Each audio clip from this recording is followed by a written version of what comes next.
to create things, to manifest things. The Andromedans are heavily use holographics. Whatever they need, they create holographically. It is physically there, but when they're done with it, they turn off the switch and it's gone. It doesn't just sit there. All right? Like if you go home and your couch, you go away for a year, that couch sits right there. They are amazed at how much energy we put into creating things. Things. Just things.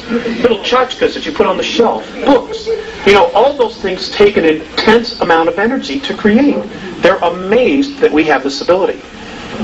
The other thing that amazes them is they're also amazed at how easily we can allow our own kind to starve, to go homeless, and to kill each other.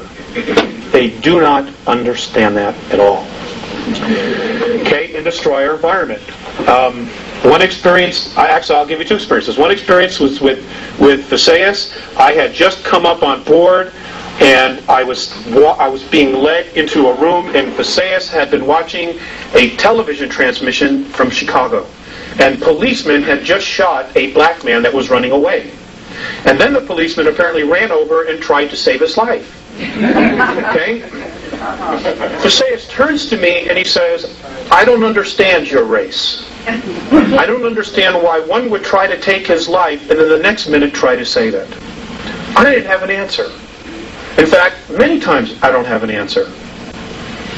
Another time, I came on board. I was living in Lake Arrowhead at the time, and Mornay was looking at a group of meters on the ceiling of his ship, and it was all about the ozone and the air, oxygen content in our atmosphere.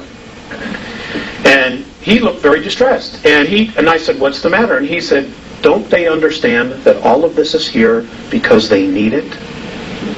They don't understand how we can just so carelessly destroy our environment."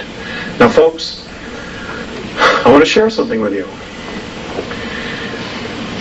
If there was not divine intervention, which apparently there has been, March 23rd of 1994, if there has not been divine intervention, and I will cover that, according to the Andromedans, we would only have 41 years left worth of oxygen in our environment. 3,500 years ago, the oxygen content, they say, was at 35, fluctuated between 35 and 38% between the North and South Poles. Today, at its highest level, it's less than 18%. Now, those of you who took biology, what happens to the human form when oxygen as a gas goes below 15%? We die. We suffocate. This is reality, folks. This is reality. This is not Peter Jennings. Okay? This, you know, I mean, we don't have anywhere else to go. You know, and for those, and this is just what I've been told, and for those of you who think there's going to be a rapture, you might be disappointed. And I'm not saying this to question your belief. I'm just telling you that there are much bigger forces going on here. Okay, next slide, please. Save the questions, sir, for later. Okay, please. Next slide, please. Okay, this is our solar system. There is life in all of these systems surrounding us. They have been coming here for years. For years they've been coming here. Okay, mythology, there's a shred of truth in all of it. The work that Zecharia Sitchin is doing, an absolutely fantastic book is called The Gods of Eden by William Bramley. I would suggest that those of you who have not read it, go get it in paperback version. It'll bring you right up to speed right away. It's wonderful. And he's not a UFO person, which is why I enjoyed it even more. All the truths, just let him right to it. In fact, there's more truth that the aliens are out there than they aren't. They just don't want you to know because they don't want you to know who you are. Because the minute we wake up, the game's over. They cannot control us. And if you look at our past history, if you read Zecharia Sitchin's books, we as a race, when we stand together, rebel against the gods, the ETs. We rebel because they have been, pardon my French, shitting on us for thousands and thousands and thousands of years and holding us back. Next slide, please. Okay, here's Earth. If we could just get a focus, thanks, honey. This is what's left of Maldek. You know, the series of planets. The moon is not the only artificial. There are 9 artificial moons in our solar system, and I will share with you later what those are. I just want to cover a lot of information. Okay, next slide. Okay. Okay, this is the typical and traditional picture. Does that look focused to you? Yeah. Okay, maybe it doesn't. Okay. This is the traditional picture that we see of Earth. We got an awesome home, folks.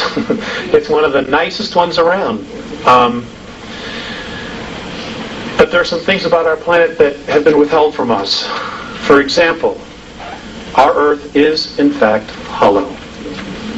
It is hollow. The next slide, I'm going to show you a NASA photograph that proves that there's an opening at the North Pole. Okay? You can find this photograph in a book called Our Violent Universe by Nigel Calder. It was first released in England, and I don't know how this one slipped through the cracks, but it did. Thank goodness. We are told that the gravity of our planet has to do with the rotation. According to the Andromedans and their science, the radiation of the sun is what causes gravity on planets. And any body, planetary body that is approximately 29.3 miles or larger is capable of sustaining gravity because of the radiations of the sun. Now I realize that flies right in the face of what we've been taught. Well, again, I'm just here sharing with you. If you were to go from the surface, from downstairs to the parking lot, go approximately 821 miles, you would reach a huge open cavern that does not literally have a sun in it, but apparently they are electrons, and as they go through the surface of the planet, they break down to their finest point, which is light. And that, at the very center of the planet inside, is the strongest force of gravity, and that is why they collect, and that is what is literally the aurora borealis. It is these electrons, these particles, coming out of the top once they have totally broken down, which is why it's almost in a circle. Almost always in a circle. Next slide. Okay, right here. This is just north of Greenland. This is exactly where Admiral Byrd said he flew in. Right there.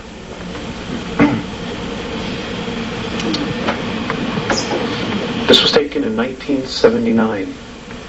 Now you mean to tell me the Gemini, the Mercury astronauts, the Apollo astronauts, when they came back, they missed this? I don't think so. I don't think so. If you can get your hands on the book, there's a color photograph. This is a photograph from the book. It is, folks, it's there. Whoops, there it is. It's there. Next slide, please.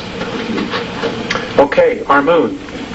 Our moon is quite the enigma. Apparently our moon was brought here 11,213 years ago, to be exact, in the month of March. What we know is the month of March. It came here as a base, okay, as a ship carrying ETs. They were coming here to colonize. They did, in fact, colonize. In fact, many of what's left of them are living underground in our planet from 100 miles to 200 miles beneath the surface.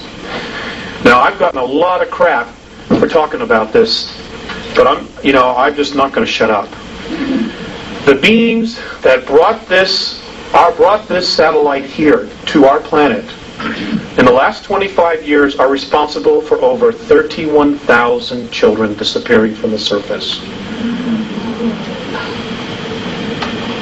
And I don't know if you're paying attention, but over 100,000 children a year are vanishing from the face of the earth. And folks, they're being taken out of here. And the governments know. The world governments know. All right, and we're going to cover that. We're going to cover that. Next slide, please.